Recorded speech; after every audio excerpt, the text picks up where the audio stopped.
E nós já avançamos bastante, né, nesse estudo. Estamos agora na parte que a gente tenta compreender um pouco melhor do que se trata essa qualidade transcendente da mente, que é a Prajnaparamita. Vamos pegar o nosso texto. A gente tem aqui um texto ultra resumido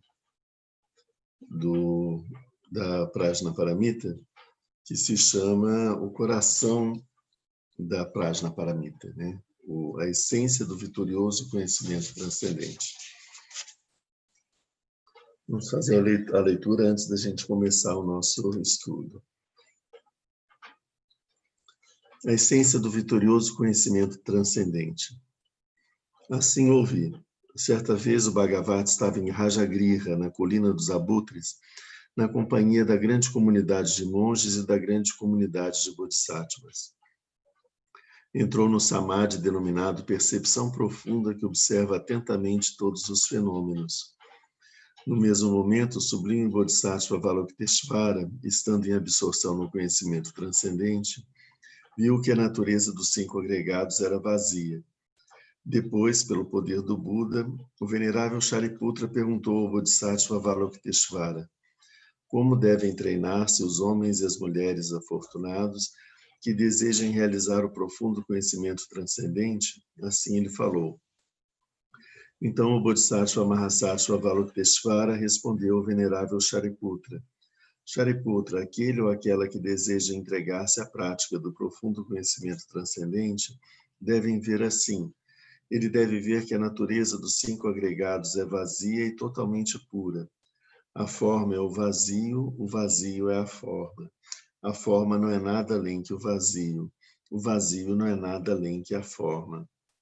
Da mesma maneira que as sensações, as percepções, as formações mentais e as consciências são vazias.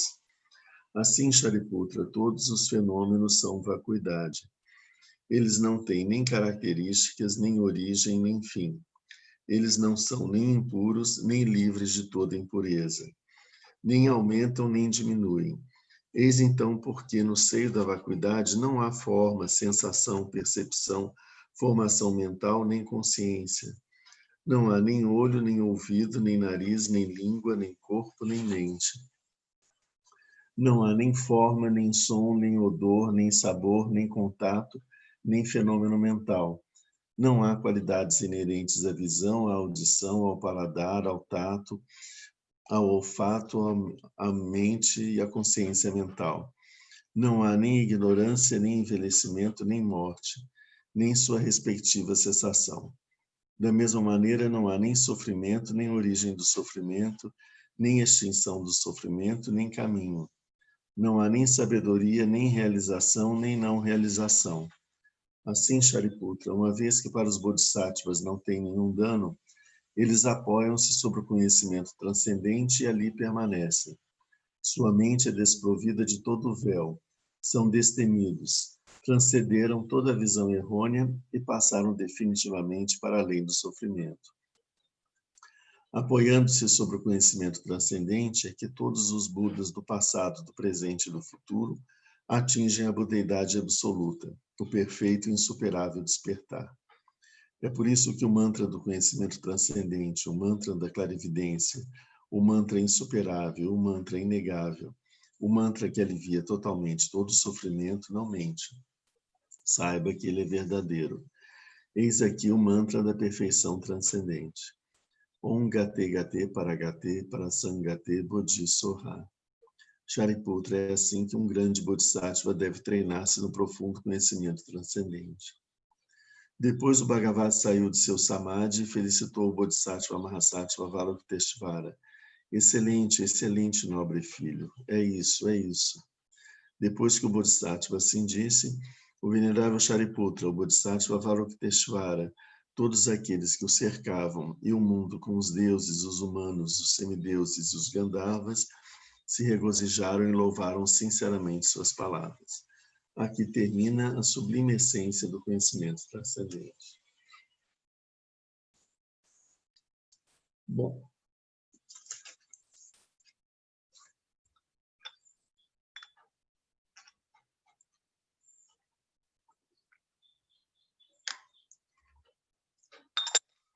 Então, a gente estava, desde o início desse mês, vendo alguma coisa para aproximar mais sobre do que se trata a Prajna.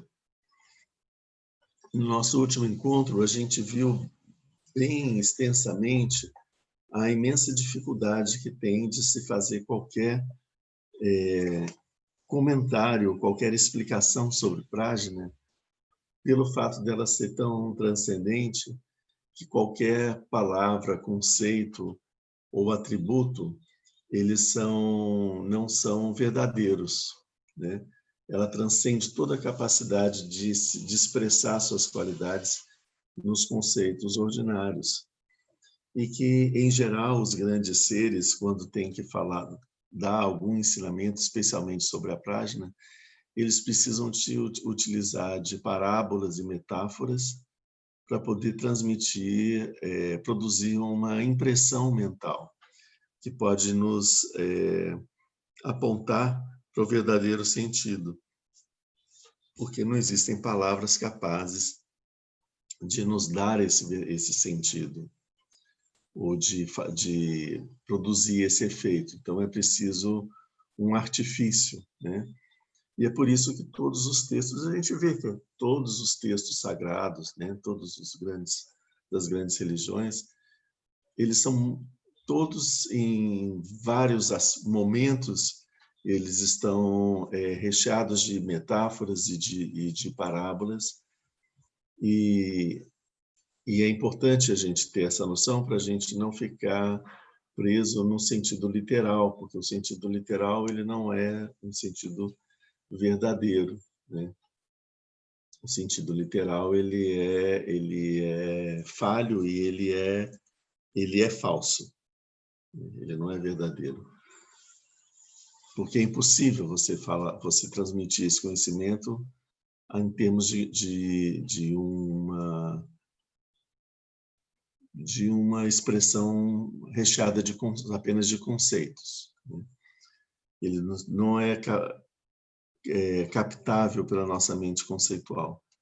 Por isso que nesses textos a gente encontra tantos paradoxos. Às vezes as definições são feitas para que a nossa mente não consiga dar uma materialidade para aquele conceito. Então você tem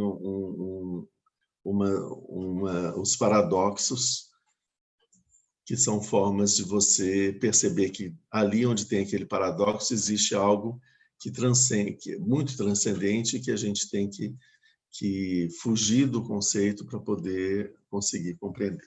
Enfim, se a gente for por aqui, exemplos não vão faltar, né? E a gente pode pegar desde as religiões dos egípcios, babilônios, em todo lugar a gente vai encontrar a nosso universo temático que lida com o sagrado, recheado de exemplos, né?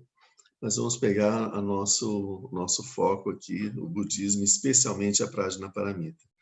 A Prajnaparamita tem uma posição dentro do ensinamento budista muito central, né?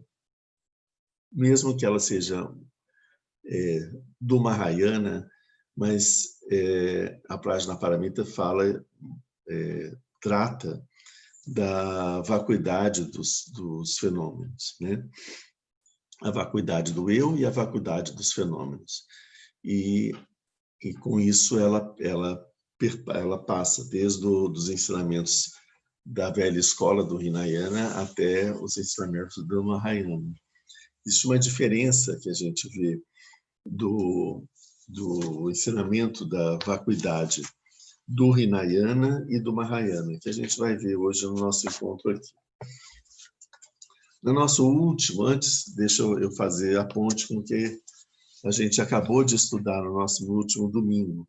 Nós vimos como que a Prajna dos Shravakas, que são os seguidores do pequeno veículo, como que ela estava ligada a cada nível de aprofundamento da experiência meditativa, da absorção meditativa, que a gente já tinha visto nos nossos encontros anteriores. Todo o processo dos várias o processo sucessivo das várias níveis de experiência de absorção meditativa, cada um deles, a partir do momento em que você consegue eliminar da mente o desejo, ou a emoção do desejo, a emoção perturbadora do desejo, ainda existem alguns níveis de absorção, de aprofundamento da experiência da meditação, que são associados aos chamados quatro planos, por assim dizer, do mundo dos deuses com forma e os 4 planos do mundo dos deuses sem forma.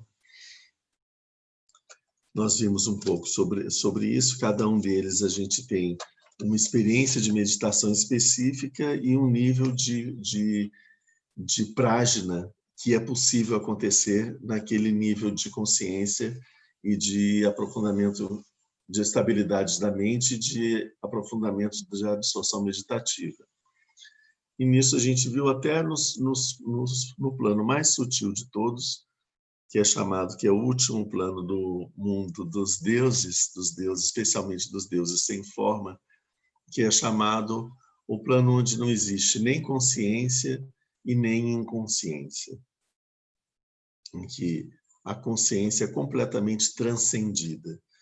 Então, esse é o nível mais elevado da experiência do samsara, que é um nível em que se encontram os deuses do plano do reino dos deuses, chamados da nem consciência nem inconsciência.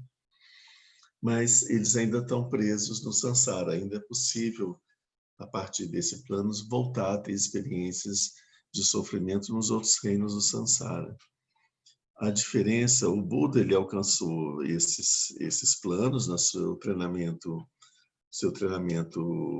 espiritual, né? E ele percebeu que ele ainda não tinha, nesse nível, ele ainda não tinha conseguido resolver o problema da velhice, da doença e da morte, que eram os sofrimentos dos seres humanos, né? Dos sofrimentos dos seres, que é o que ele está a busca que ele estava no seu caminho, a sua busca espiritual era encontrar a solução para esses sofrimentos. Então, ele continuou a sua investigação e conseguiu, através da prática da meditação, transcender esse plano, esse nível de absorção meditativa e chegar além disso, né, que é a extinção de todo sofrimento, o nirvana. E, especialmente, também a transcender também a dualidade entre samsara e o nirvana. O método de chegar nesse estado as práticas de meditação foram ensinadas pelo Buda. A prática de meditação do Shiné e a prática de meditação do Lactong. O Shiné, ele nos proporciona os vários níveis de estabilidade da mente, onde é possível a gente conseguir desenvolver essa compreensão, essa sabedoria, essa percepção direta dos fenômenos, dos fenômenos como eles são, que isso está relacionado com a prática. Então, a gente viu que para cada um desses níveis, você tem uma prájna específica para cada um deles, né? É como se fosse se você tem um tipo de experiência de estabilidade da mente, você consegue ter uma apreciação da realidade dos fenômenos. O que são os fenômenos? Encontrar com os fenômenos dentro da sua verdadeira natureza. Mas se você alcança um nível de estabilidade meditativa mais profundo, você vai encontrar de novo com os fenômenos num nível ainda mais profundo e mais aspectos da sua verdadeira natureza se revelam para você durante a sua experiência. E assim a sua sabedoria sobre o que é a realidade, ela vai se tornando cada vez mais abrangente, cada vez mais ampla, mais profunda e mais sutil e cada vez mais verdadeira, cada vez mais próxima do âmago, da essência de cada um dos fenômenos. Isso é o que é a prajna. Nós vimos em especial uma coisa que eu quero chamar aqui a atenção, quando ele fala, ele descreve, ele separa, ele divide os Shravakas, são aqueles que seguem os ensinamentos do Hinayana, em 3 grupos. Tem o grupo dos que são santos e arhats, os dos que são santos, mas ainda não são arhats, e os que não são nem santos nem arhats, né? Seriam seres mais ordinários. Então, seres ordinários que ainda não se tornaram, por assim dizer, santos, né? Nobres, né? Árias, eles têm um caminho que é o caminho para alcançar a liberação do sofrimento. Eles têm um caminho que é o caminho da acumulação dos méritos. Eu quero voltar a falar desse caminho, porque esse caminho também é o nosso caminho. Nós que seguimos o caminho dos bodhisattvas, seguimos o mesmo caminho, né? Até a gente alcançar a primeira terra de bodhisattva, nós temos que seguir um caminho. Esse caminho passa primeiro pela acumulação de méritos. A acumulação de méritos também é o início do nosso caminho. Todas as práticas que a gente faz nesse momento são práticas de acumulação de méritos. Depois que nós conseguirmos acumular méritos o suficiente, nós seguimos para outra fase, para um novo caminho. Passamos para um novo caminho, que é o caminho preparatório. Isso no caminho do Hinayana, como a gente viu. Não vou entrar em detalhes sobre esse caminho. Eu vou seguir para o segundo grupo. O caminho preparatório, a gente já viu, são as meditações sobre a respiração e várias outras, né? O segundo grupo, que são aqueles que já alcançaram um nível de purificação interna, de visão da realidade, de compreensão do caminho budista, da necessidade de deixar o samsara, que tem um praticante sério, né? Que ele está chamando aqui de santos, a gente não precisa ser santos, mas que sejamos pelo menos praticantes sérios, né? Um praticante sério do caminho do Hinayana, ele começa pelo caminho da visão das verdades. Esse é um outro caminho, é o próximo caminho que se abre para nós. E, em seguida, o caminho da meditação. Então, ao longo do caminho da visão, do caminho da meditação, o praticante ele passa por aqueles níveis de meditação que a gente viu relacionados com os dhyanas, que são os planos dos deuses com forma, e os samapatis, que são relacionados aos planos dos deuses sem forma. Ok, então a gente viu também que para os pratyeka budas, a experiência era a mesma coisa, né? Se fazia o caminho era o mesmo. Então, e foi aqui que a gente parou no nosso último encontro. O que é, assim, a prajna dos pratyeka budas? Se é a mesma dos outros Shravakas, por que ela é diferente? Tem algumas peculiaridades que é interessante a gente ver. Porque a gente ouve falar muito sobre os pratyeka budas, principalmente nos textos do Gampopa, etc.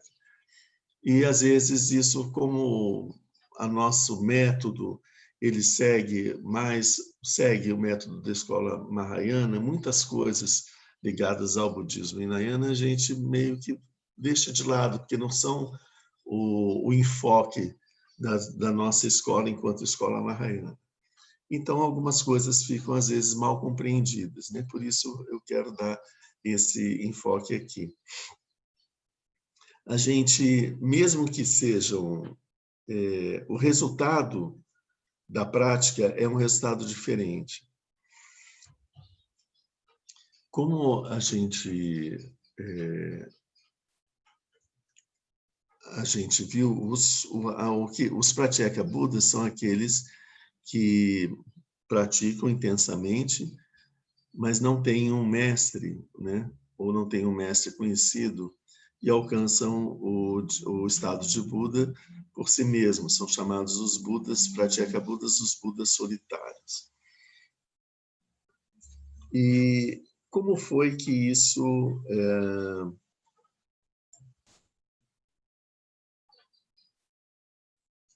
Como que isso acontece?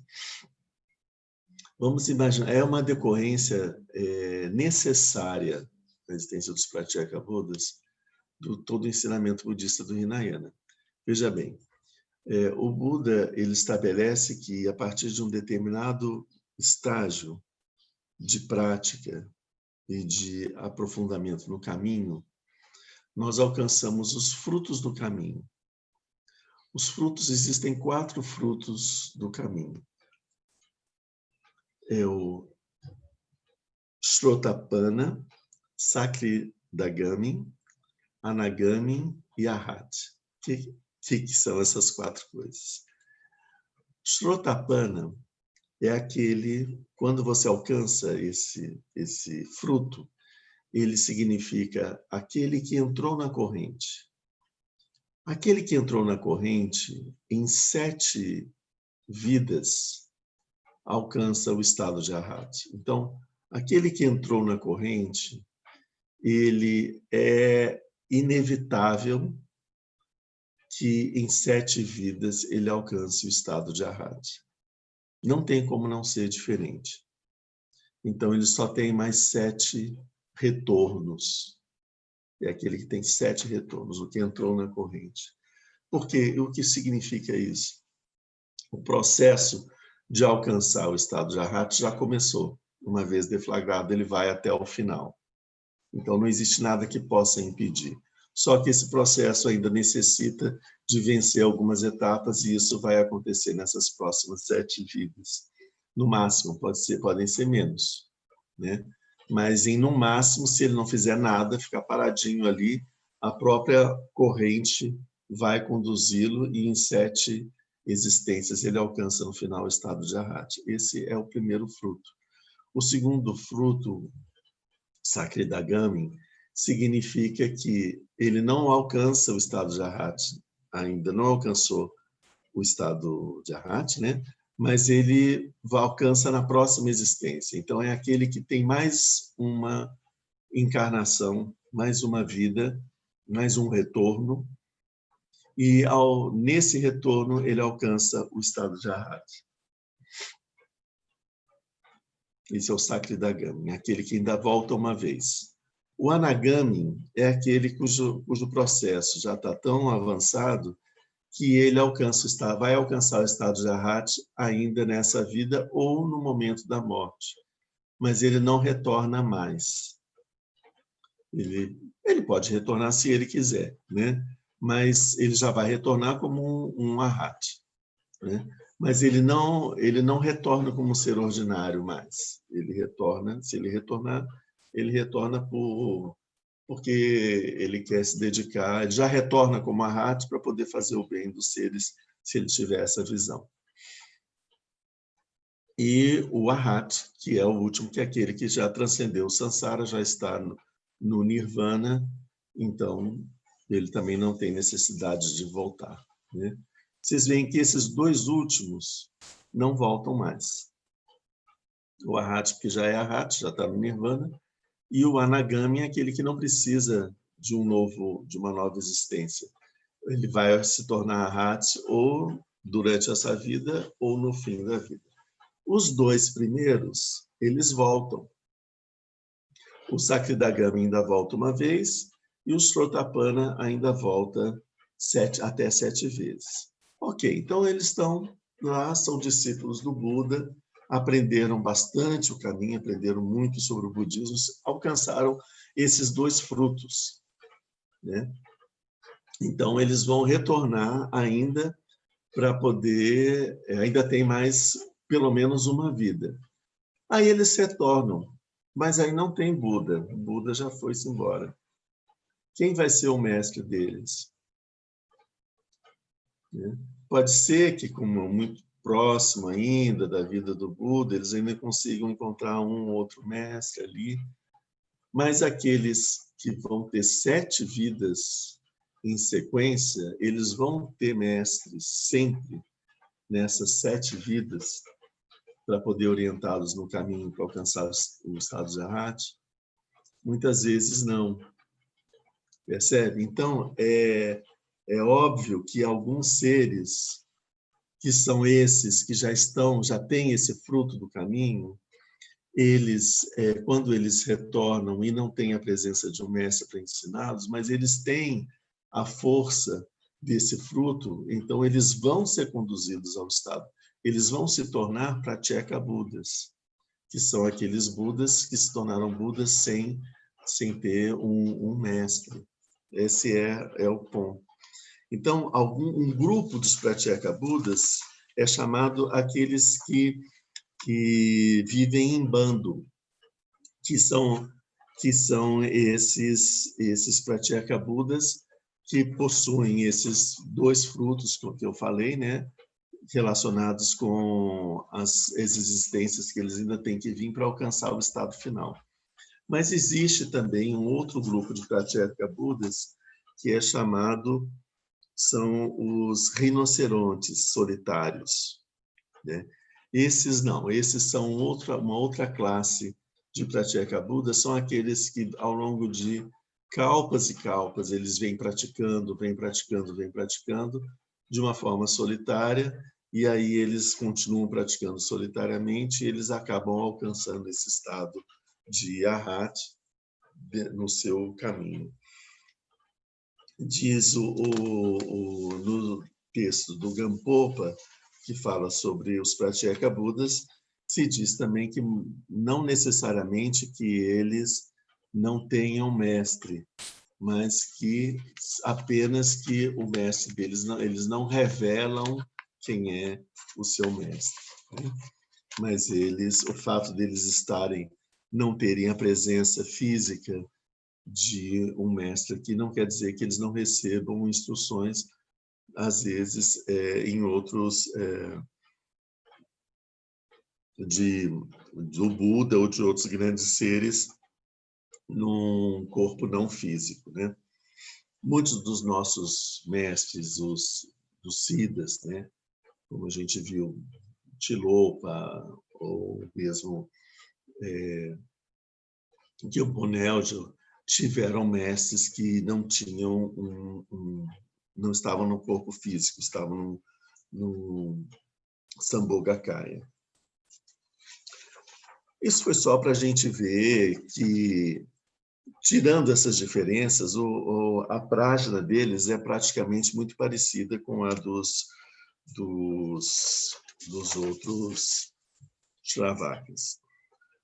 Além desses, a gente existe também a prática dos Budas e dos Bodhisattvas, que é considerada que é como a mesma, né? Os Bodhisattvas, como eles, logo no começo do caminho, eles desenvolvem um pensamento muito peculiar, que é o pensamento da Bodhicitta, eles vão ter já em semente, em germe, a prajna dos Budas. Já está presente ali e ela vai se desenvolver ao longo do seu caminho. O Nagarjuna, ele fala que os Bodhisattvas, desde o começo do caminho, eles praticam o seguinte voto. Eles dizem: eu desejo me tornar um Buda, salvar todos os seres, obter todos os atributos dos Budas, praticar as 6 paramitas, destruir o exército de Mara e as paixões, obter a onisciência e realizar o estado de Buda. Então, até eles alcançarem o estado do Nirvana sem resto, eles observam esse voto. A partir desse momento, todas as sabedorias e todos os conhecimentos relativos aos caracteres gerais, aos caracteres particulares, são chamados prajna dos Budas. Então, a prajna dos Bodhisattvas é a prajna dos Budas.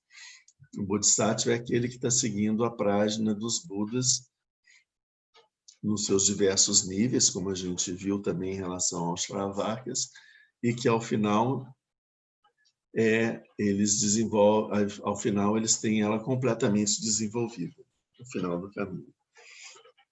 Esses três tipos de prajna são há três aspectos diferentes da prajna paramita. A prajna paramita, ela pode ser a prajna sim, alcançada pelos Shravakas, pelos Pratyeka Budas ou pelos Bodhisattvas e os Budas. Todas elas são a mesma Maha Prajna Paramita, são a grande sabedoria transcendente.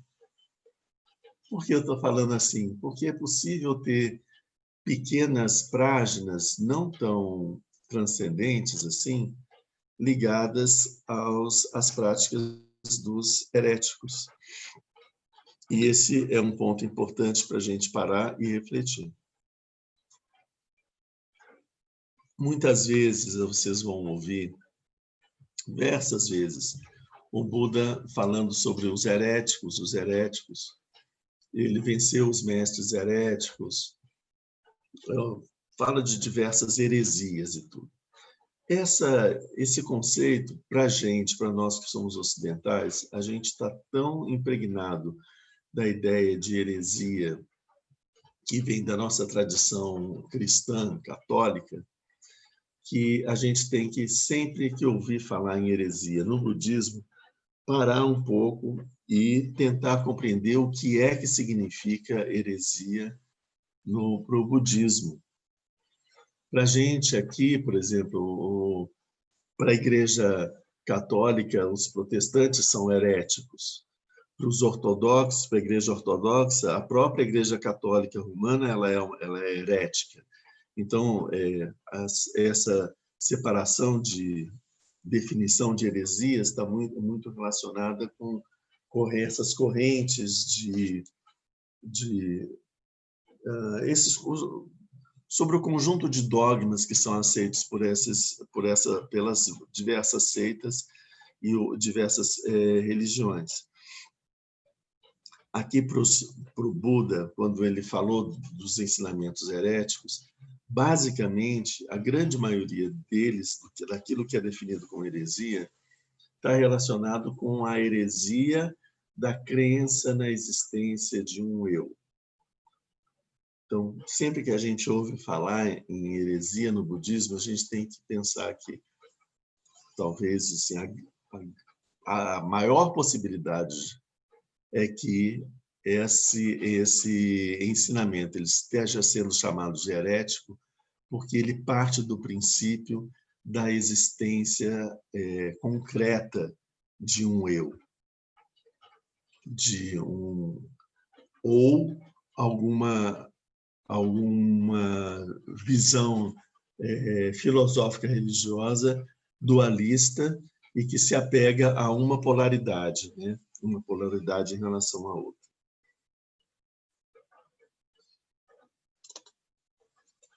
Não é porque foi o mestre tal ou o mestre tal que falou alguma coisa que vai fazer com que o ensinamento seja considerado herético ou não.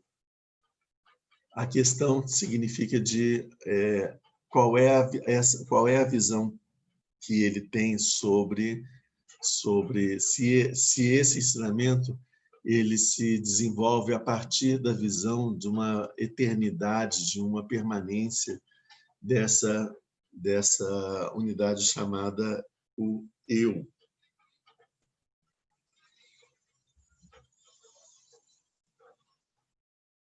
O Nagarjuna ele fala que, mesmo que os heréticos eles alcancem os níveis mais profundos da meditação, que são os dos deuses, eles dizem que, geralmente, eles se apoiam nas experiências meditativas e vão seguindo o caminho. E eles conseguem chegar, por exemplo, ao caminho da nem consciência nem inconsciência, como também os budistas, né? Os praticantes seguidores dos ensinamentos do Buda. Só que eles não conseguem ir além disso. Por quê? Porque não existe, além desse nível de profundidade, não existe mais onde se apoiar. E ele compara com uma lagarta. Ele diz: a lagarta ela vai dando os passos e vai recolhendo as pernas de trás, né? Na medida que ela vai dando os passos. Então ela dá ela recolhe a perna de trás e dá um passo para frente. Aí ela recolhe a outra perna, dá um outro passo para frente. Assim ela vai seguindo. Quando passo a passo, né, tateando. Quando ela chega no final da folha ou do lugar que ela está subindo e ela não consegue avançar mais, então ela se volta e segue o caminho de descida, né? Da mesma forma, ele fala, os heréticos eles vão até o nível da nem consciência nem inconsciência. A partir daí, o próximo passo deles cai num vazio. E por horror a cair nesse vazio, eles voltam para trás. Então, eles descem para os outros níveis, né? O nível, por exemplo, da inconsciência. Ele comenta que, mas no nível da inconsciência eles conseguiram eliminar todos os pensamentos e todos os processos mentais. O Nagarjuna fala assim, durante esse nível da inconsciência eles eliminaram isso. Mas quando eles saem da inconsciência e voltam para o outro nível mais abaixo, onde existe o da consciência infinita, por exemplo, os pensamentos retornam, porque eles não foram completamente destruídos, eles só estavam paralisados por causa daquele estado da inconsciência. Mas são processos mentais, não fica a mesma coisa acontece com todos nós durante a morte e o processo de retomar uma nova vida, né? Quando depois do processo da morte a gente cai num estado de profunda inconsciência. Nesse estado de profunda inconsciência a mente não funciona, não tem processos mentais, não tem memórias, não tem pensamentos, lembranças. Não tem nada, só tem um coma profundo, sem imagem, sem nada. Depois, no próximo momento do bardo, começam a surgir, a mente começa novamente a funcionar. E o que desperta primeiro da nossa mente são as nossas formações kármicas. E essas formações kármicas vão dar padrões de funcionamento que vão produzir consciências até o momento que a gente consegue se perceber como um eu, né? Então, isso já acontece, a gente já não está mais no nível da inconsciência, a gente já está no nível da consciência. Enfim, o que eu estou colocando assim, o que o Nagarjuna apresenta. Os heréticos eles seguem a mesma prática de meditação que foi colocada, descrita para a gente aqui no nosso encontro, no nosso último encontro, que falamos sobre os dhyanas, as práticas da meditação. As mesmas práticas eles fazem, mas eles fazem essas mesmas práticas centrados numa crença muito arraigada da existência do eu. Então, por causa disso, eles não conseguem dar o último passo. E aí eles continuam presos ao eu, e como continuam presos ao eu, o eu tem uma visão distorcida da realidade e dos fenômenos, porque é muito centrada, orbita em torno do seu centro, né? Então, não, a gente permanece na ilusão, né? É isso que ele fala sobre a prágina dos heréticos. Ele fala sobre a ética dos heréticos, a falsidade da ética dos heréticos, e fala também sobre a qualidade, a imperfeição das qualidades da prática meditativa dos heréticos. Ok, a gente está aqui falando dos heréticos, e fica aquela ideia assim, tá, tudo bem, esses são eles, os heréticos, né? Esse é o ponto que eu quero chegar. Eles, os heréticos, na verdade, os heréticos são sempre os outros, né? Nunca somos nós, sempre são os outros. Eles, os heréticos, porque nós somos ortodoxos, né? Nós seguimos a tradição, a linha de pensamento nossa, então a nossa é o certo. O herético é o errado nunca sou eu, o errado é sempre o outro. Mas aqui é o ponto que eu estou querendo trazer para a gente, né? Qual é o grande ensinamento que a gente pode tirar desse pequeno trecho que fala por que os heréticos não conseguem alcançar uma prágina perfeita, e entender que não são os outros, os não budistas, a gente pode definir várias outras tradições religiosas. Não, eu sou budista, eu sigo o ensinamento do Buda, está perfeito. Aqueles ali, eles não são budistas, o máximo que eles vão conseguir é continuar no samsara, num lugar um pouquinho mais confortável, mas é por pouco tempo, porque mesmo o reino dos deuses não é tão sublime assim, né? Veja bem, o que é que define a heresia? É essa crença arraigada na existência do eu. O que é que nós pensamos sobre o eu? É aqui que a gente tem que ver. Como que é a nossa visão do eu? O que a gente entende pelo eu? De verdade, não é o que a gente fala, o que a gente vê nos textos, de verdade, né? Enquanto a gente tiver uma visão concreta sobre esse eu, a gente tem que entender que nós somos heréticos. Porque aqui ele não está falando, não é profissão, não é o nomezinho que a gente dá para qual é a nossa religião. Aqui ele está falando sobre a nossa visão. É aquilo que se fala das ações negativas, das visões errôneas. A visão errônea que parte de um princípio de concretude do eu, que não percebe a ilusoriedade desse eu, ela produz uma série de consequências de ações mentais e de palavras e ações físicas que vão produzir sofrimento, que vão manter a gente no samsara, né? Mais grave do que matar é uma visão errônea, porque a visão errônea vai fazer a gente matar e continuar matando e fazendo todas as outras ações, né? A visão errônea é que a gente pensa assim, não, um dia eu vou conseguir ter então a percepção das coisas, vou corrigir essa minha visão errônea aqui, tudo bem. Não, a visão errônea produz todas as outras ações negativas.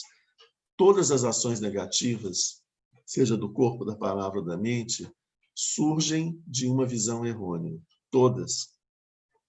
As ações mais abjetas, as ações mais horrorosas possíveis, né, feitas com o corpo, surgiram de uma visão errônea. Então, a importância da gente estar atento para o que é que nós de verdade acreditamos sobre o mundo e sobre mim mesmo, e sobre tudo isso que está aqui, né? Não a historinha que a gente inventou para nós mesmos. Eu não estou falando da nossa autoimagem, eu estou falando da nossa crença profunda. Então, esse ponto ele é fundamental. A gente tem que investigar,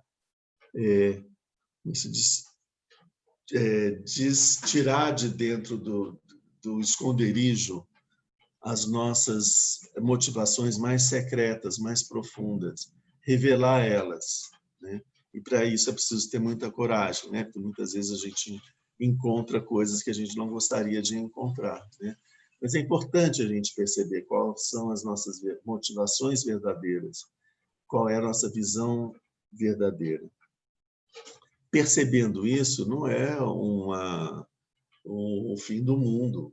Se eu chegar e perceber, pois é, acabei de descobrir que eu sou egoísta, né?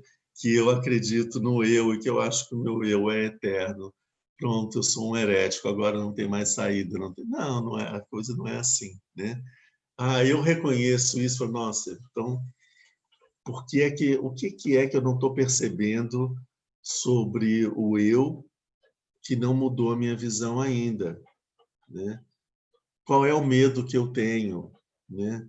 O que está por trás disso? E aí sim a gente consegue trabalhar através da meditação. Vamos meditar, então, vamos meditar e vamos procurar na nossa meditação, vamos procurar onde está o nosso eu, né? A gente vai meditar e a gente vai ver, então isso daqui tem essa característica, né? Eu gosto de comer panetone, né? Tem pessoas que não gostam de comer panetone, então isso me define. Eu sei que eu existo porque eu gosto de comer panetone, e tem pessoas que não gostam. Então, isso é uma característica adventícia. Ela era, sim, eu poderia não gostar e continuaria sendo eu mesmo, né? Não é isso que me define enquanto eu, isso é algo, um agregado. Pode ser que eu goste agora, mas às vezes no passado eu não gostava, ou no futuro pode ser que eu não venha a gostar mais, né? Ou isso seja para mim indiferente. Então, mas o que é que me define como eu, sabe? Vamos buscando isso, né? Vamos chegando mais no fundo. A cultura me dá uma identidade. Sim, mas será que eu existiria se eu vivesse numa outra cultura? Eu seria diferente, alguma coisa, mas tem alguma essência? Sim, tem alguma essência que seria a mesma coisa. Ok, então eu consigo ver que esse eu, ele é anterior à cultura. A cultura é mais uma camada, né? Uma camada que se agregou a ele e que está dando uma cor, né? Mas se eu tirar essa cor, em essência, continua a mesma coisa. E aí a gente vai buscar a família, as tradições familiares, o lugar de nascimento, o sexo, o tempo, todas essas coisas, né, que são aspectos muito profundos da nossa identidade, que nos dão essa identidade. E aí a gente chega naquele ponto e antes de eu ter um nome, né? Antes de saberem que eu estava sendo gerado, né? Antes de eu nascer, né? Havia alguma coisa, né? Então essa busca, isso com a meditação, isso a gente consegue fazer essa esse interrogatório e ir percebendo essas coisas. Por que eu estou dizendo isso? Porque isso mostra para a gente que essa prática vai mostrar para a gente que a nossa ideia de eu, ela é circunstancial. Ela surge de tantos elementos e eu não fui, eu só fiquei na superfície até agora, né? Ela fala de tantos elementos que poderiam ter variado ou não, né? Mas que estão dando um aspecto, uma imagem para esse eu em que eu me reconheço. Mas eu começo a perceber que nenhum desses aspectos são essenciais, eles poderiam ser diferentes, né? Então, todas essas características, elas são relativas, são transitórias, elas não são essenciais. O que o Buda ensina a respeito do eu é que o eu, ele é uma ilusão que aparece, é uma miragem que surge, uma ilusão de ótica que aparece quando nós reunimos 5 elementos, que são chamados os 5 skandhas, né? Quando esses 5 elementos eles estão reunidos, aparece uma imagem. Essa imagem é o eu. Quais são esses 5 elementos? A gente tem a forma, a sensação, a percepção, as formações mentais e as consciências. Quando nós temos essas 5 coisas reunidas, aparece uma imagem de um eu, e nós nos identificamos com essa imagem. É por isso que o Buda fala da impermanência desse eu, porque quando algum desses elementos ele rompe, o eu desaparece, porque ele precisa desses 5 elementos para poder ter essa não é nem como, por exemplo, se eu tenho aqui cabeça e os 4 membros. Se eu cortar um membro, eu vou deixar de... Não é assim. Veja bem, eu estou aqui, eu com as minhas sensações, os meus processos mentais, as minhas formações kármicas, né? E, de repente, vamos supor que acabem as formações kármicas. Não tem nenhuma formação kármica. Não existe mais um eu. É necessário que tenha uma formação kármica, que a formação kármica é que dá uma identidade, dá um aspecto, uma imagem. Então, ok, tem as formações kármicas, mas não existe consciência. Se não existe consciência, você tem um corpo ali morto, né? Você não tem... Então, não é possível. Ou então, se não tem um corpo, não tem nenhuma forma, é um espaço sem forma nem nada. Então, é importante que esses 5 elementos, que são chamados skandhas, eles estejam juntos, reunidos, para que exista a experiência de um eu. Quando esses elementos se desagregam, que é o que acontece na morte, esse eu se desagrega e ele desaparece, não existe mais, né? Mas então quer dizer que não existe uma reencarnação? A reencarnação do eu não existe. O eu morreu, acabou. Porque o eu precisa dessas 5 coisas. Se você pegar 4 coisas e colocar num outro corpo, esse outro corpo já vai ser um elemento diferente.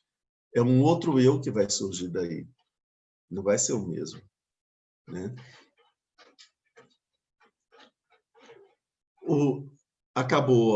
Desagregaram esses 5 skandhas, a nossa mente ela continua presente. Esse é um ponto. A nossa mente continua presente. Nós temos novas formações mentais, que são processos mentais que se iniciaram a partir de práticas e de ações. Esses processos mentais vão produzir novas consciências. Essas novas consciências, em determinado momento, vai surgir uma necessidade intrínseca, muito intensa, de voltar à experiência de ter uma vida, de ter um corpo. Isso vai nos conduzir para um renascimento. Nós vamos renascer e um novo eu vai surgir. É isso que a gente tem que entender. Surge um novo eu para uma nova existência. Existe uma relação desse novo eu com o eu anterior? Existe, porque esse novo eu, ele é produzido por todas as formações kármicas e as atualizações kármicas que surgiram durante a vida desse eu anterior. Então, muitas características desse antigo eu, dessa antiga vida, vão estar presentes na nova vida, num novo eu. Porque existe algo que continua, algo que passa de um momento para o outro. Mas isso não é o eu.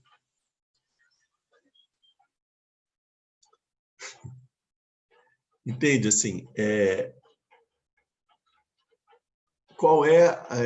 o que é que permanece de uma forma mais sutil, né? São um aspecto da nossa mente com o qual nós não nos identificamos, né? As nossas formações kármicas, as nossas consciências, nós não nos identificamos com elas, enquanto isso é a minha essência, a minha natureza. Nós nos identificamos com um conjunto de coisas que nós chamamos de eu, que é bastante concreto. Esse é o pavor do ego, é de que quando alguém chega e diz que o eu pode desaparecer, então ele desaparece para sempre. Ele não percebe que aquele caleidoscópio que formou uma imagem, ele continua girando. E ele vai produzir outras imagens, e outras imagens, e outras imagens, e outras imagens. A gente apegar-se a um fragmento daquele momento, onde você tem uma imagem de caleidoscópio formada pelos skandhas que estão presentes naquele momento, é uma estupidez, que a gente se apega ao que é mais periférico da existência, e como se isso fosse a nossa verdadeira natureza. Então, compreender o que é que o budismo fala sobre a não existência desse eu passa por compreender que aquilo que nós normalmente, a forma como a imagem que nós temos de nós mesmos e como nós nos definimos, né, nós emprestamos uma concretude muito grande a ela. E a gente quer que essa imagem ela seja eterna, a gente quer divinizar essa imagem. Normalmente, nós temos uma autoimagem do nosso eu, e nós não queremos que isso acabe nunca. Então, esse eu vai existir para sempre, né? Então, todos os ensinos, as pessoas que chegarem e falarem alguma coisa que aponte para a gente sobre a eternidade do nosso eu, todas as pessoas que falaram que a gente é muito bonito, que a gente tem uma saúde perfeita, que a gente vai ser imortal, não vamos morrer nunca, vamos nos tornar deuses depois que nós morrermos aqui, se a gente morrer, né? Porque pode ser que a gente não morra também, né? Então, todas essas coisas, nosso ego, ele fica super feliz, ele fala, que bom, né? Tudo isso que eu gostaria de ouvir, eu quero que seja assim. Ou seja, isso é uma coisa totalmente insana, sem sentido, porque justamente nós estamos querendo produzir uma experiência de concretude e de permanência de algo que é extremamente imperfeito e que só é pertinente para um fragmento de momento. Essa minha existência enquanto eu aqui, reunião de todos esses skandhas, e essa minha permanência aqui, ela tem uma pertinência neste momento de tempo. Só que esse momento de tempo muda.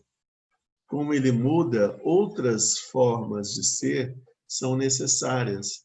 Enquanto essa reunião dos meus skandhas aqui, eles conseguem me proporcionar uma experiência de eu que está pertinente para o tempo onde eu estou presente, as coisas vão acontecendo. Só que a gente sabe que o nosso corpo ele vai modificando e novas coisas vão acontecendo, a questão do desgaste das células, dos órgãos, etc. Chega um momento em que nós temos um corpo bastante fragilizado que não nos proporciona a qualidade de experiência que nós necessitamos para viver os próximos momentos. Então, assim, é totalmente absurdo querer seguir adiante com esse corpo. É preciso que isso se renove de novo, né? E é quando a gente... Então, é preciso que surja uma nova existência com um novo eu, adequado a um novo tempo. Isso é uma coisa que se diz, por exemplo, que tem esse relato, a carta do 13º Dalai Lama. Antes dele morrer, ele escreve uma carta em que ele fala que ele está prevendo mudanças muito graves no mundo e tal, e que vão necessitar de uma atenção muito maior dele para as coisas. Então, e que por isso com isso ele tomou algumas decisões e pronto, né?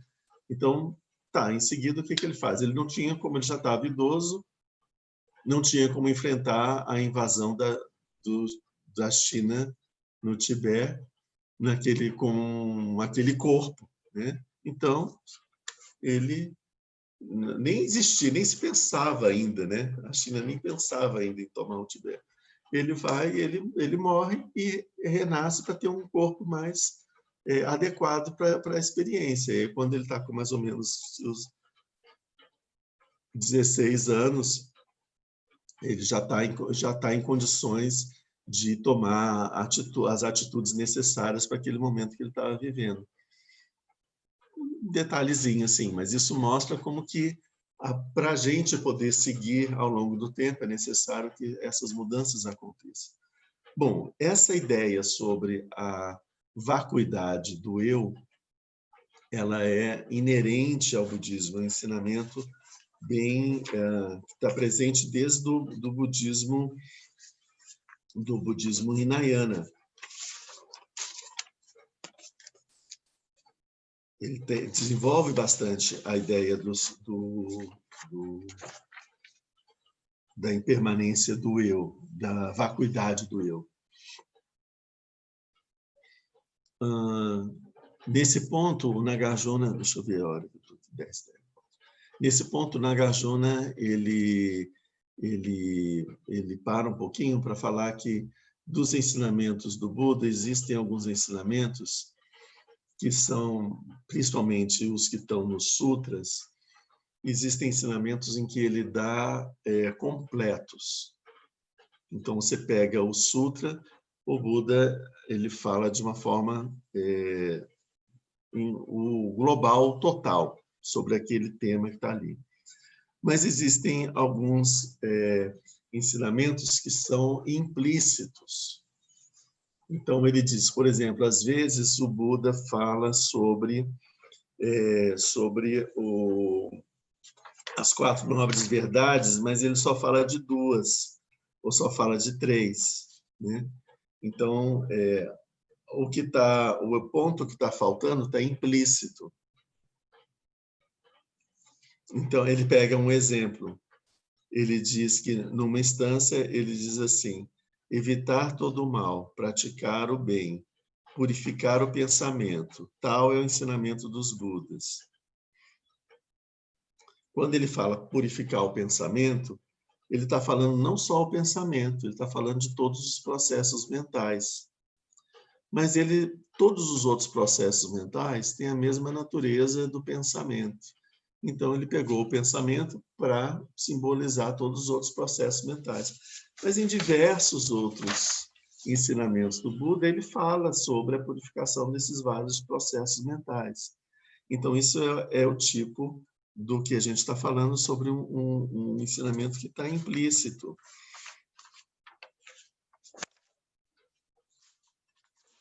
Depois ele fala sobre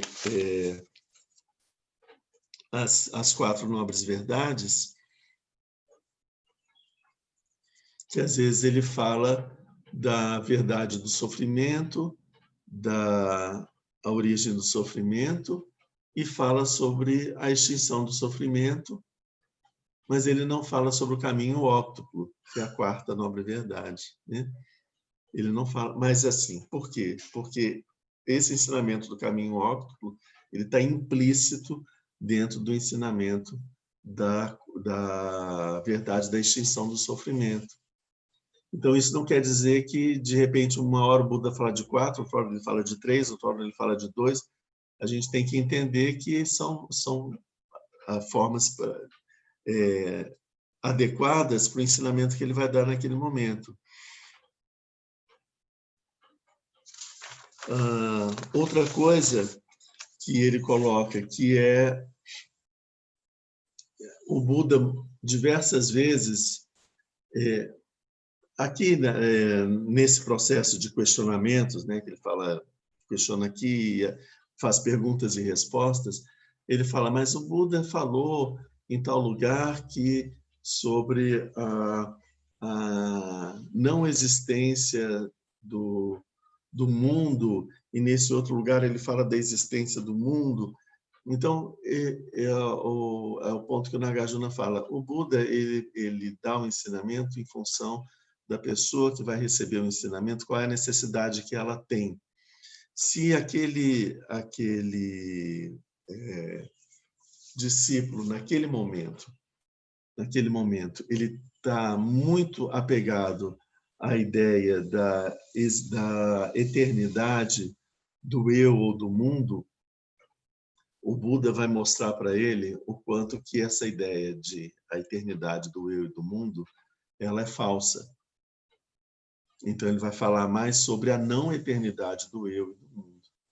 Mas se ele pega um discípulo que é muito nihilista e que prega a não existência do eu e do mundo, o Buda vai falar justamente o contrário, como que existe uma continuidade, como que a experiência do karma, como que ao término dessa vida algo continua e que parte para uma outra existência depois, ou seja, ele fala sobre a continuidade, para poder quebrar aquela ideia de que não, isso aqui as coisas morreram aqui, acabaram, não existe mais, o mundo acabou e pronto.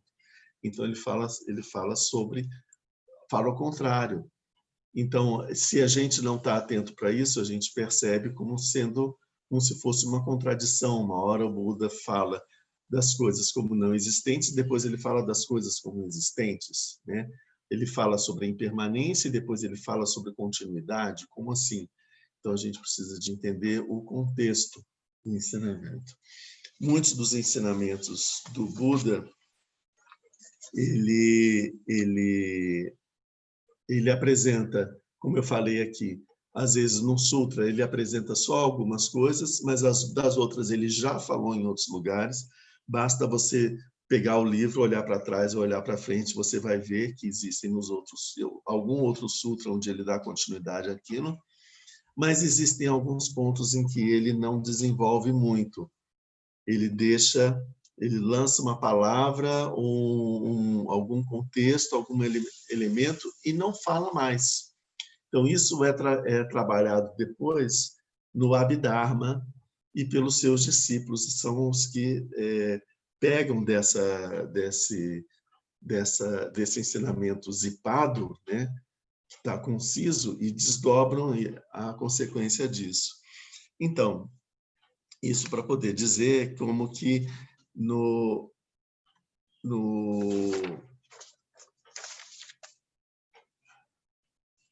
Hinayana, a gente tem muito claro todos os desdobramentos sobre a vacuidade do eu. Isso aparece bem, isso é bem trabalhado no budismo Hinayana. Mas o budismo Hinayana não lida com o conceito da vacuidade do mundo, a vacuidade dos fenômenos. Eles não falam sobre a vacuidade dos fenômenos. Fala-se muito sobre a vacuidade do eu, mas não se trabalha a vacuidade dos fenômenos. Então, a vacuidade dos fenômenos é uma característica do Mahayana. E o Nagarjuna, necessariamente, como ele quer mostrar que o Mahayana ele parte necessariamente de alguns pontos do Hinayana, ele mostra como no cânone do Hinayana existem diversos momentos em que o Buda falou sobre a vacuidade dos fenômenos. Só que ele falou de uma forma que não foi muito desenvolvida depois pela ortodoxia do Hinayana. Mas ele encontra lá, nesse determinado sutra, que o Buda está falando sobre isso. E aqui também, né?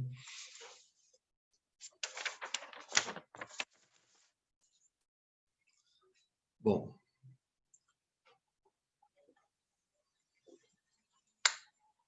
então, feito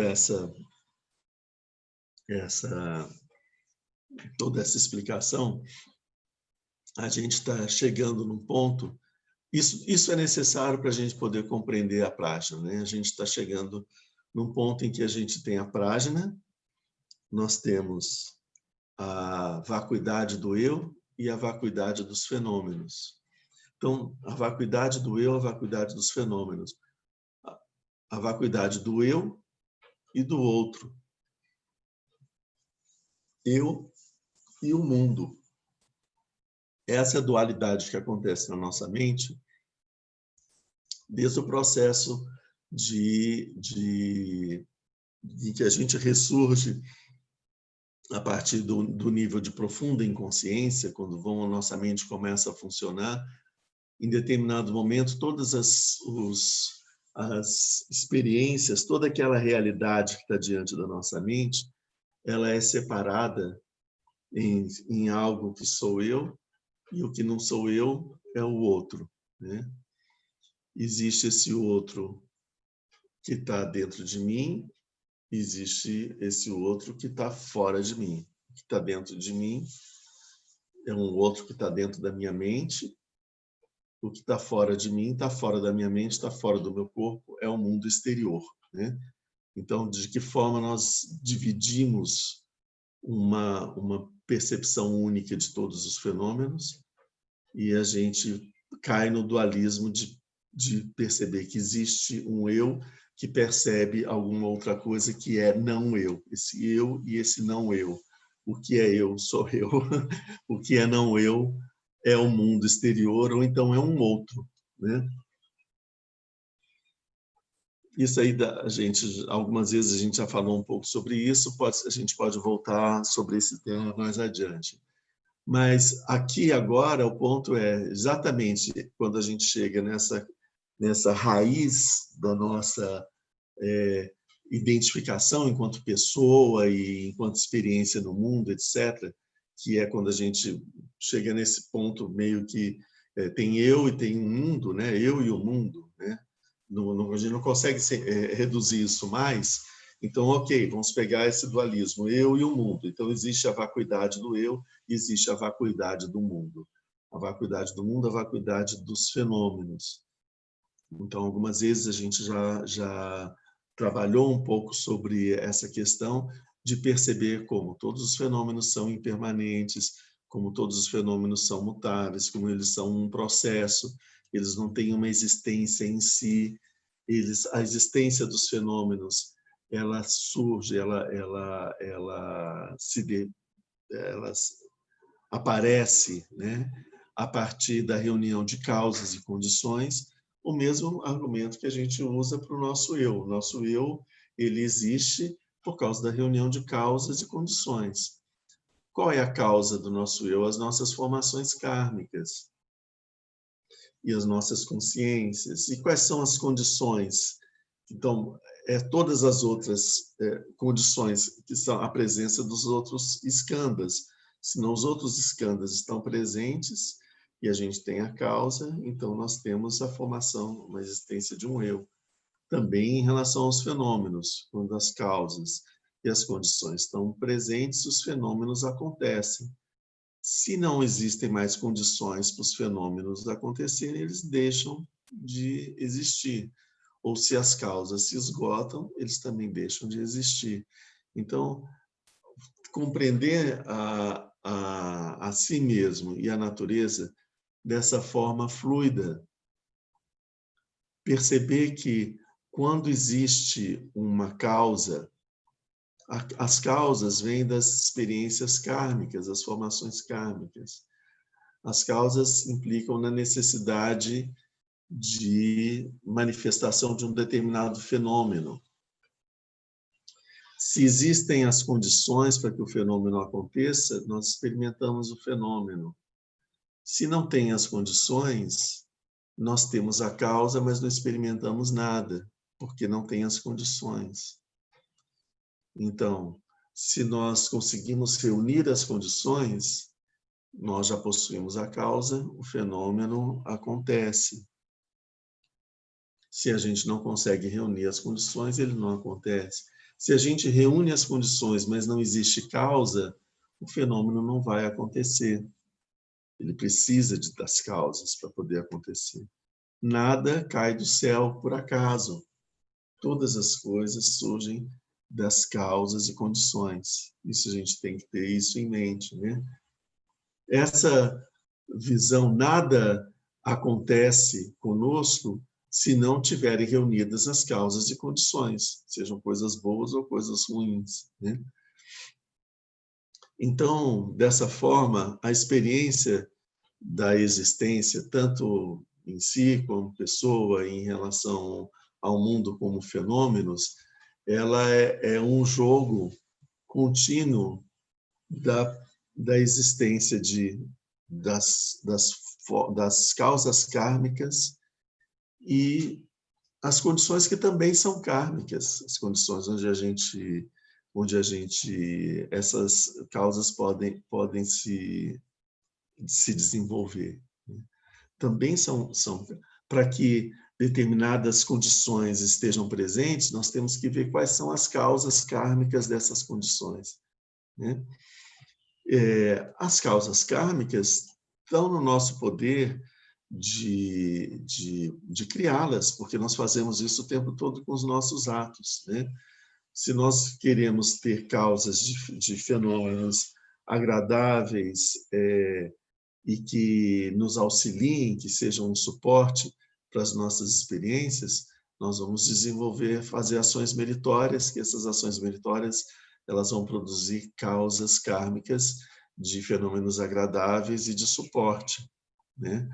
E se a gente percebe que tem muitas causas kármicas de fenômenos adversos, nós temos que dar uma olhada para o nosso comportamento e ver o quanto que nós não estamos perpetuando, alimentando essas causas com o nosso comportamento e modificar o nosso comportamento, as nossas ações, para que a gente não produza mais causas kármicas de experiências dolorosas. Tudo acaba sendo muito matemático assim. Mas essa experiência do mundo, a gente tem uma experiência não concreta do mundo. A gente percebe o quanto que ele é fluido e ele é um jogo em que é um jogo ilusório da reunião desses elementos, né? E que quando a experiência ela tá ela é iminente, ela vai acontecer, nós temos a experiência naquele momento. É o momento onde as causas e as condições se reuniram e estão ali presentes. Passado esse momento, essas causas e condições, elas modificam, porque elas também são dinâmicas, e não existe mais condição de acontecer o fenômeno. Não adianta a gente querer voltar atrás, eu era feliz e não sabia, né? E querer repetir alguma coisa que a gente não experimentou porque a gente não percebeu. Não é possível mais. Só é possível a gente experimentar de novo algo parecido com aquele fenômeno se a gente conseguir de novo reunir as causas e as condições para que aquilo aconteça. Então, essa visão de que a gente, eu vou deixar isso para amanhã, amanhã eu faço, ou não vou resolver, não vou ver isso agora, eu vejo, né? Vou estar presente no outro dia. Não sei se no outro dia as causas e as condições vão permitir que o fenômeno aconteça de novo, né?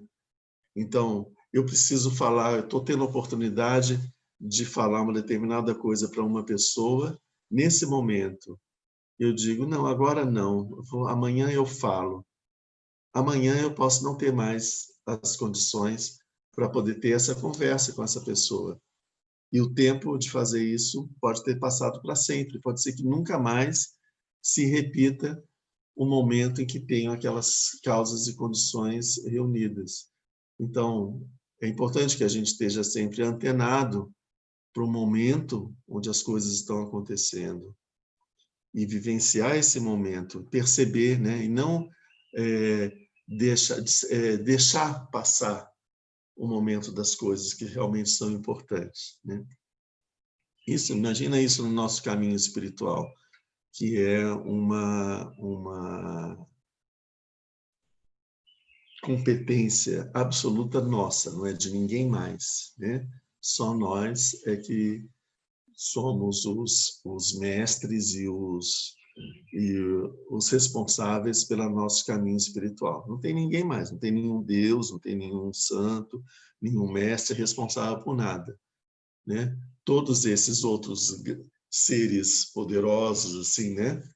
E iluminados que estão em volta, eles estão simplesmente em volta esperando que a gente acione eles para eles poderem ajudar de alguma forma, mas eles não interferem em nada. Toda a competência, toda depende apenas de nós mesmos. Então, nós temos que estar atentos, né? Porque a nossa jornada espiritual ela não é para amanhã. Às vezes, a gente se depara com o tesouro de encontrar um momento onde tem causas e condições excepcionais reunidas, e é um momento essencial para que alguma coisa aconteça. Se a gente não faz aquilo naquele momento, pode ser que isso não aconteça mais, ou pode ser que isso aconteça daqui a 20, 30 anos, pode ser que isso aconteça daqui a 500 ou 2.000 anos, né? A gente às vezes fica olhando para o céu para ver que está juntando Júpiter e Saturno, estão de novo fazendo estrela de Belém no céu e tal, não sei o quê. Na nossa vida isso acontece o tempo todo. Quantas vezes os Júpiteres e os Saturnos se encontraram para formar estrelas de Belém na nossa vida e a gente não deu a mínima atenção, a gente pensou, amanhã eu olho. Quando a gente foi olhar amanhã, já não está presente mais, né? Então, acho que esses ensinamentos eles estão todos muito interligados. A vacuidade do eu, a vacuidade dos fenômenos está intimamente ligada com o ensinamento sobre o karma, sobre as causas e condições que produzem os fenômenos e sobre o nosso caminho espiritual, porque o nosso caminho ele acontece nesse meio tempo, nesse meio de campo, a partir de todos esses elementos, com uma leveza, né?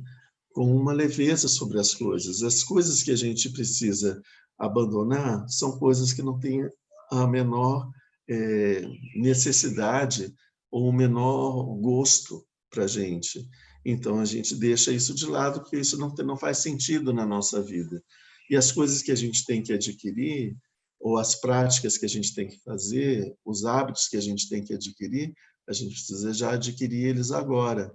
Quanto mais a gente demorar a adquirir, mais difícil vai ser a nossa experiência no futuro. Então, temos que já adquirir ele agora, mas de uma forma leve, né? Não de uma forma pesada, não pode ter um sofrimento. Se nós seguimos o nosso caminho a partir de uma experiência de sofrimento, isso é um sinal inequívoco de que a gente está seguindo o caminho dos heréticos, né? Porque a gente está seguindo um caminho focado numa existência concreta do eu que sofre porque ele não pode abrir mão de uma determinada coisa que ele sente desejo de toda forma. Melhor não seguir, porque não vai dar lugar nenhum, né? A gente seguiu o caminho do despertar com essa premissa de que a gente está fazendo sacrifícios, de que está sofrendo e que a gente vai receber um mérito porque está sofrendo muito, a gente não vai receber, né? A gente só vai receber sofrimento, né? Isso é uma coisa que o Lama Zopa e o Lama Yeshe colocam muito bem no livro Introdução ao Tantra. Ele fala, o caminho do despertar é um caminho de felicidade, não é um caminho de sofrimento. A felicidade ela começa pequenininha e ela se torna grande felicidade no final. Então, se o nosso caminho está sendo um caminho de felicidade, a gente está seguindo o caminho certo. Se está sendo um caminho de sofrimento, a gente pegou um desvio errado, a gente está indo para o samsara. Sofrimento não produz felicidade, felicidade produz felicidade, sofrimento produz sofrimento. Ou, no dizer do Lama Trinlé, não existe mérito no sofrimento, né? O fato da gente sofrer não vai fazer a gente merecer nada, né? Nenhum prêmio numa outra vida, nenhum pedacinho do céu, nem nada. Sofrimento só produz sofrimento. Bom, eu acho que eu peguei de uma forma mais geral assim a essência do que foi tratado nessa fase do Nagarjuna sobre a Prajna, até para a gente poder centrar mais na questão da vacuidade. E a gente vai desenvolver mais essa ideia da vacuidade no nosso próximo encontro, que vai ser daqui a uma semana. Vai ser no dia 27. Ele vai ser o último encontro desse ciclo. Depois a gente vai continuar de novo com a Prajna Paramita em fevereiro. Eu vou ver se tem algo, abrir para algumas perguntas, né, por causa do horário. Alguém tem gostaria de fazer alguma pergunta? Vamos aproveitar esse tempinho, né? Não, mãe, eu tenho uma pergunta para o senhor. Pode ser, senhor? Sim, quem está falando, Leonel? Leonel, isso. Ah, tá. Uhum. Sobre quando desagrega o corpo, né? A morte em si, o eu desintegra, porque as condições dos 5 escândalos desaparecem, a ilusão do eu desaparece. A minha pergunta é, parece que existe algo que permanece, ignorância minha, minha pergunta é uma pessoa que não conhece, mas parece que existe uma continuidade kármica, uma identidade kármica de padrões kármicos, até mesmo para o renascimento na próxima vida. Então, assim, se eu me desintegro com o meu corpo, uma parte do meu padrão kármico, a minha consciência kármica, ela renasce num outro corpo, em outras condições, mas parece que existe uma identidade kármica que continua nesse fluxo. É uma pergunta, não estou afirmando. Veja bem, é por aí, né? Mas no processo da morte a gente mergulha, com a desagregação dos escândalos, a gente mergulha numa profunda inconsciência. Uma profunda inconsciência, é como se fosse um coma profundo, né? Onde não existe nenhum movimento mental. Depois dessa profunda inconsciência, que é também chamado de avidya ou de ignorância, é o momento onde a única coisa que está presente intensamente é a clara luz, né? A natureza da mente de Buda. A nossa mente mais ordinária, ela está paralisada, né? Então só a luz da natureza da mente de Buda que está presente.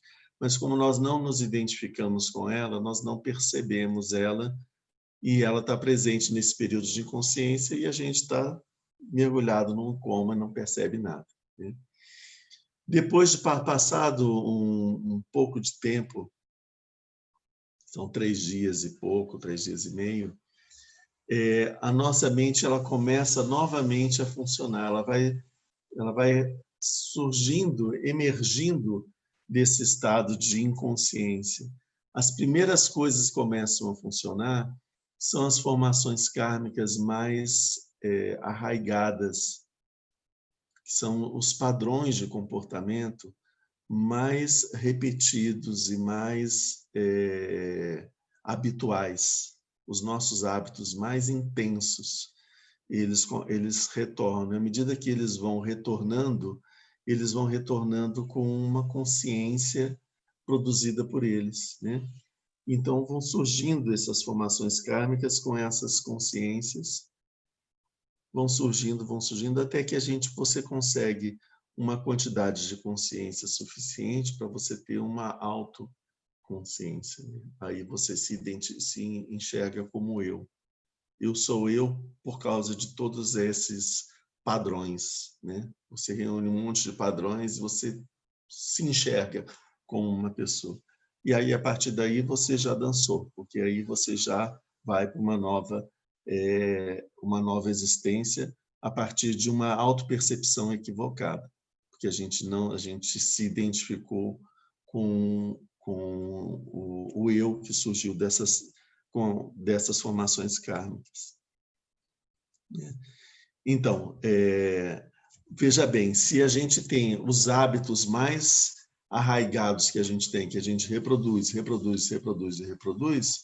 eles vão ser os hábitos que nós vamos levar para uma próxima existência, né? Então, com certeza, tem uma continuidade de personalidade, uma continuidade de diversos elementos. Tem pessoas que trazem que essa continuidade acontece até em marcas no corpo, né? Às vezes a pessoa tinha uma marca numa vida, renasce numa outra vida com uma marca no mesmo lugar. Você vê, para ter uma marca física, o tipo de padrão kármico tão intenso é esse, né? Que produz uma marca no corpo, né? Então, isso acontece. É aí que são as formações kármicas que carregam essa continuidade. Mas veja bem, essa continuidade, esse é um ponto. Essa continuidade não somos nós. Isso são as formações kármicas. Tudo está no nível do relativo. No nível absoluto, nós transcendemos tudo isso. Nós não podemos também nos identificar com as nossas formações kármicas e achar que, tá, não existe eu, tudo bem, não existe eu, mas tem as minhas formações kármicas. Eu tenho um contínuo kármico, então que vai seguindo. Esse contínuo kármico é um contínuo ligado ao samsara, que prende a gente no samsara. A única coisa que liberta a gente do samsara é a clara luz da mente de Buda, é perceber a natureza da nossa mente como mente de Buda. Essa é a nossa identidade. É verdadeira, é eterna, etc. Todas as outras coisas são relativas. Essas formações kármicas, uma hora são umas, outra hora são outras. Se a gente mudar um comportamento, a gente muda as formações, aparecem outras, algumas desaparecem. Então, também é um elemento transitório. E não é isso que nos define enquanto ser. Nos define enquanto um ser transitório ligado ao samsara. Certo? Gratidão.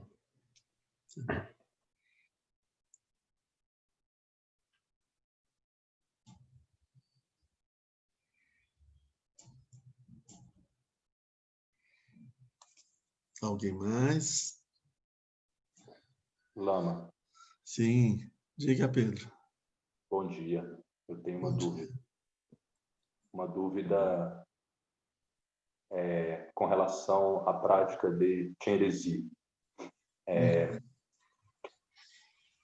Essa cisão entre eu e o outro, eu e o mundo, me coloca uma dúvida dentro da prática de Chenrezig.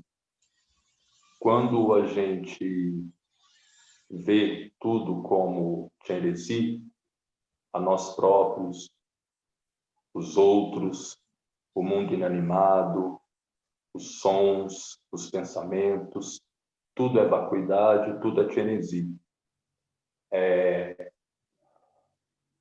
Como é que eu vejo essa vacuidade? Eu vejo o outro como Chenrezig porque a minha representação mental do outro, a minha representação mental do mundo é vazia e por isso o que eu vejo é Chenrezig, é vacuidade, ou eu olho para a vacuidade do outro enquanto um conjunto de agregados, né? Então eu vejo também por exemplo, o agregado da forma, né? das coisas, sejam as formas imateriais, ou sejam as formas animadas, eu vejo esse agregado como vazio e, portanto, esses agregados exteriores são Tianrezi, ou o que eu tenho que perceber é que as minhas representações mentais é que são vazias e, portanto, isso também é Tianrezi. Então, às vezes, eu fico nessa coisa assim, onde é que eu vejo Tianrezi? Nas minhas representações mentais ou na vacuidade do outro e do mundo exterior? Eu não sei se o senhor compreendeu minha pergunta, se eu formulei corretamente. Sim, eu acho que, veja bem, tem os momentos da prática, né? A gente tem um momento da prática onde a gente percebe que todo o universo externo se transforma em Tianrezi. Todos os sons são as 6 sílabas, né? Os seres animados e inanimados, etc. Tudo se transforma em Tianrezi. Você é Tianrezi, os seres são Tianrezi. E é o momento que você começa a recitação do mantra. Então, essa é a prática que se faz manter essa visualização, é essa fase da prática ainda da recitação do mantra. Nós estamos criando um hábito mental de autopercepção enquanto Tianrezi e de percepção do outro enquanto Tianrezi. Nós estamos experimentando, exercitando nesse momento a visão pura da realidade. Nós estamos experimentando perceber a realidade de uma forma pura. Isso é o que a gente faz durante a recitação do mantra. Depois que a gente para a recitação do mantra, nós paramos com todo o processo mental de visualização. Então, nós ficamos com a mente estável e é nesse momento que a gente experimenta a vacuidade, entende? É nesse momento. Nesse momento, a gente tem essa dualidade. Nesse momento, a gente não, a nossa mente não faz nada, ela fica completamente estabilizada, sem nenhum movimento. Então, é só a nossa mente e a vacuidade e a clara luz. Quando a nossa mente começa a movimentar de novo, nós temos que puxar ela para ela voltar para a autovisualização como Tianrezi, que é para a gente reforçar o hábito de, quando a gente emerge do estado de paralisação da mente, as primeiras coisas que apareçam sejam uma autovisualização como Tianrezi. Então, isso acontece. Aí, depois, a gente pode manter presente essa autovisualização, que é o que eles chamam de orgulho da divindade, né? É você pensar, eu sou Tianrezi, então você mantém e continua meditando aí. Você saiu da meditação da vacuidade, que deve acontecer em alguns segundos, por pouco tempo, e depois você fica na autovisualização como Tianrezi, o mundo todo é Deu-a-Chen, a terra da felicidade, os seres são Tianrezi, etc. Então, são momentos separados, percebe? Porque a visualização, você tem uma atividade mental que produz uma imagem, que produz uma forma de perceber o mundo. Quando a gente está na vacuidade, você está numa fase da meditação onde você está com a mente sem movimentação. E aí, com a mente estável, você tem uma percepção direta da vacuidade, o prajna aí nesse momento. Sim, eu entendo essas etapas da prática e entendo que nessa fase pós-recitação do mantra é uma fase de repousar a mente e de dissolver mesmo essa dualidade toda, né, o processo mental de se ver como eu, de ver o outro como outro, ainda que de uma forma pura. Aí depois a gente retorna, né, e se vê como Chenrezig, tudo é Deu Achen, né? Todos os seres são Chenrezig e etc. Mas a minha dúvida é assim, eu vejo um objeto ou eu vejo um outro. Eu sei que esse objeto é vazio, eu sei que esse outro é vacuidade. Portanto, esse outro é Chenrezig. Mas por que esse outro é Chenrezig? Porque o agregado da forma é vazio, essa forma exterior, concreta, né? Efetivamente, a gente vê aqui, esse outro é vazio, ou porque esse outro que está na minha mente, que é uma representação mental, essa representação mental é que é vazia. Entende? Pedro, assim, a gente tem que ver é o processo. A prática, ela é um meio hábil, né? Que ela vai conduzindo a nossa mente para chegar num determinado ponto.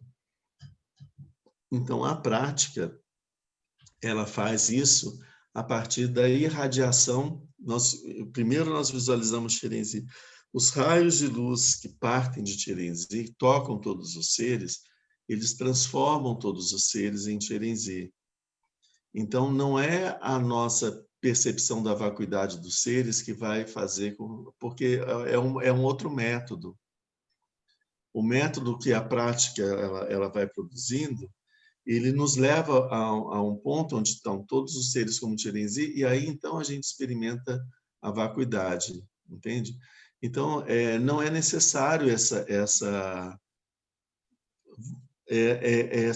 artifício. Esse artifício que você está propondo é um método que pode chegar nesse objetivo, mas num outro contexto. No contexto dessa prática, eles alcançam esse objetivo com os raios de luz que partem de Chenrezig, eles transformam todos os seres Chenrezig, ponto. Já viraram Chenrezig. Se eu percebia eles como vazios antes ou depois, ele nem fala sobre a questão da vacuidade dos seres. Sim. Né? Entende? Porque você vê que ela é uma prática que ela é muito acessível, né? Porque ela não necessita de uma percepção pura, muito elaborada, que é a percepção da vacuidade dos seres, né? E de nós mesmos e tudo, para que ela se desenvolva. Ela vem diretamente da irradiação de Chenrezig, né? E, no final das contas, a gente vai chegar nesse objetivo. Porque no momento que a gente para a recitação, a nossa mente está completamente estável, né? Então, com o desenvolvimento da prática, a percepção da vacuidade vai ampliando, né, em nós, né? Sim. Então, vai ser uma decorrência, entende? Não um pré-requisito para fazer. Você não precisa preocupar com isso nesse momento da prática. Ok, Lama, grato. Né? Porque isso essa é a fase de construção da divindade.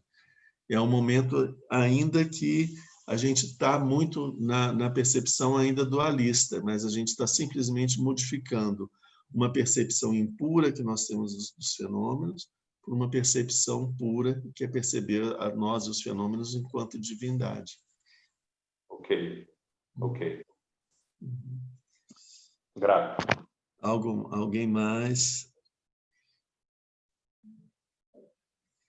Bom,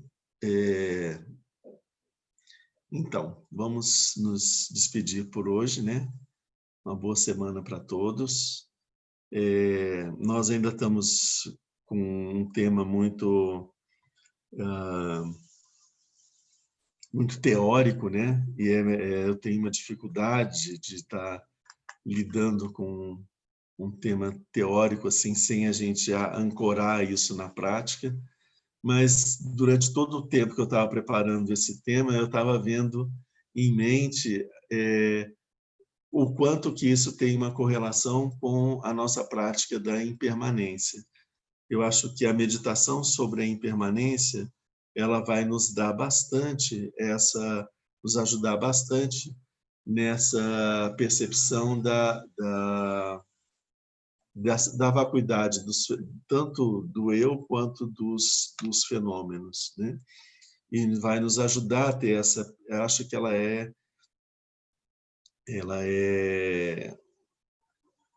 tem uma relação muito íntima, né, com essa percepção. Então, acho que seria bom a gente também, durante essa próxima semana, a gente fazer aprofundar um pouco a meditação da impermanência, não de uma forma pesada, né, pensando na morte e tal, né, o fim de tudo, não isso, mas a gente perceber como que as coisas elas estão sempre num processo de mudança, contínuo de mudança. Tem um aspecto da impermanência, que é a impermanência das estações, né? As estações elas se sucedem ao longo do ano, né? De uma forma delicada, sutil, e de tal forma que em determinado momento a gente se dá conta que a gente está numa outra estação, né? Mas ela vai passando de uma para outra. É assim que a gente tem que estar vendo a impermanência. A cada momento as coisas vão caminhando num processo, né? E depois chega um momento em que elas têm uma aparência diferente, que você já identifica. Mas esse processo continua, em determinado momento, uma outra aparência aparece, né? E eu acho essa percepção desse processo de todos os fenômenos deixa a gente mais desapegado em relação a eles. E a gente consegue observá-los no seu desenvolvimento, no seu fluir, né? E seria interessante a gente trabalhar um pouco com isso para a gente poder ter uma visão mais profunda da vacuidade no nosso próximo encontro. Ok? Muito feliz de ver todo mundo. Uma boa semana para todos. Surgirem algumas dúvidas, podem entrar em contato comigo, posso estar falando individualmente. Tá bom? Fazer a dedicatória, não? Vamos fazer a dedicatória agora?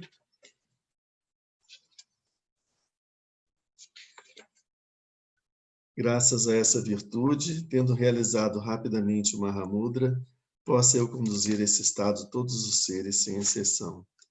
Pela graça do Buda que obteve os 3 corpos, pela graça da imutável verdade do Dharma em si, e pela graça da infalível aspiração da Sangha, possa essa súplica de dedicatória realizar-se tal como ela é.